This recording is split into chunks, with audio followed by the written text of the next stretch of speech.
Well, hey, Hebrews 12, 1 and 2, my version. You, don't you know it? You're surrounded by a cloud of witnesses who have gone on before you. They're cheering you on in the race that you're to run. So run, run, run, throwing aside every weight, every sin, everything that entangles you up in this world. Run the race marked out for you, keeping your eyes fixed on Jesus Christ, who ran before you, who ran his race with joy. He's the author and the finisher of your faith. He completed it. He kept his eyes on the prize. The joy set before him, you and me. He endured the cross, despising its shame, and now he sits at the right hand of the Father, the right hand of the throne of God. Because of those witnesses who have run on before us, let's run our race well. Can you hear that music? Maybe familiar? Today I want to talk about the one who is known as the Flying Scotsman, Eric Liddell. He was made famous, of course, by the movie Chariots of Fire. Not Chariots of the Gods, don't be confused. Chariots of Fire. He was famous before that for being an Olympian. And he ran in 1924 Olympics and won his race. He was known as a crazy runner. He'd flail. He might be called the Flaying Scotsman, but he was known as the Flying Scotsman. Eric, one of the famous things he said that was made really famous by the movie and impacted me was when he said this in answer to his sister's complaints that he was running instead of coming to be a missionary in China. He said, "God has made me fast, and when I run, I feel his pleasure." I love that line because Eric knew who he was in Christ. He wasn't caught up in his performance in the track or anything like that. He knew God's delight. God had made him fast, and he felt God's pleasure when he ran fast. He didn't care what he looked like. He just ran fast. And he was a great athlete.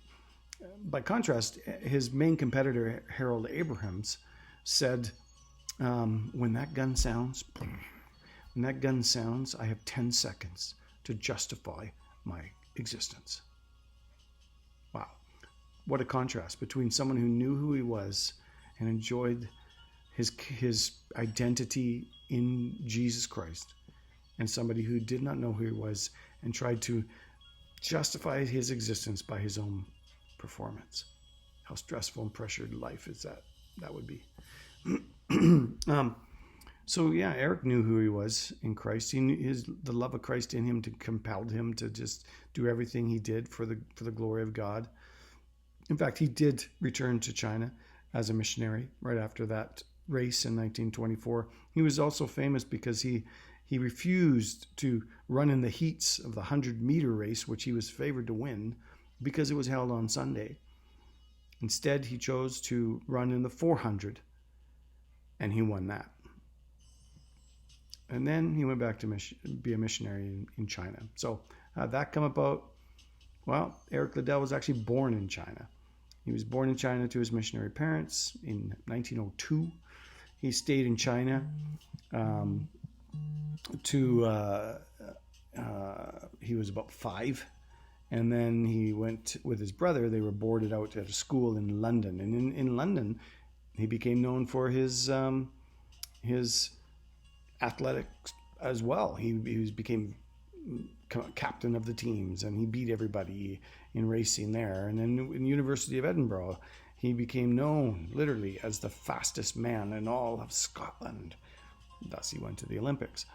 But that wasn't who he was. He was a Christian, compelled by the love of God to preach the gospel. His sports gave him a platform in which to speak about Jesus, the love of his life.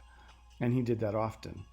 When the Olympics were over, he returned to China. There he met his wife, Florence Mackenzie, who was a Canadian.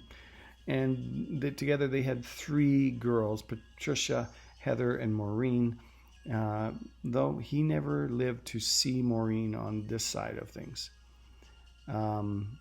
life in China in 1941 was very, very difficult. The Japanese had invaded. There was a great war going on that was very difficult. And he actually sent Florence and the two girls, and her being pregnant, sent her back to Canada to live with her family. And he was sort of posted in different missionary places, camps or stations.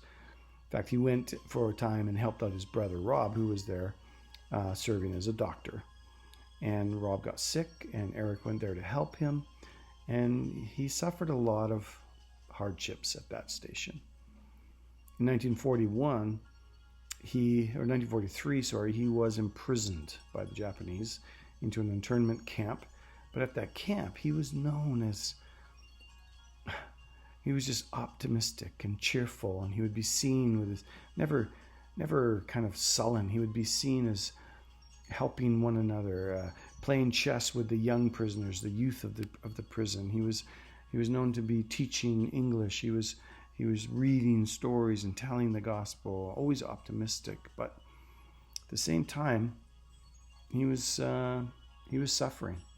He knew something was wrong, and what happened was that he actually got an inoperable brain tumor, and probably being malnourished and overworked, that hastened his death, I'm sure. Fellow missionaries sometimes would form cliques and be selfish and kind of huddle to themselves. Eric would be totally opposite. He would help the elderly. He'd be teaching them. He'd be holding Bible classes and all those kind of things. So he was just arranging games and doing things right up until he couldn't do them anymore.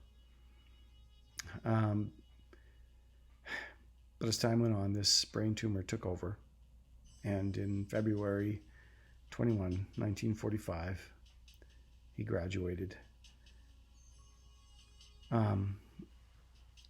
Just 5 months before there was liberation. One missionary said that the camp was left stunned, especially the youth, for days. There was such a great vacuum left by the death of Eric Liddell. And another missionary said this: Liddell's last words on his deathbed, when asked how he had given his life to God over these years, Eric Liddell said, "It's total surrender. Total surrender. All to Jesus I surrender. All to him I freely give." That's the way we should be living our lives. He's one of the cloud of witnesses cheering us on in the race that we're to run.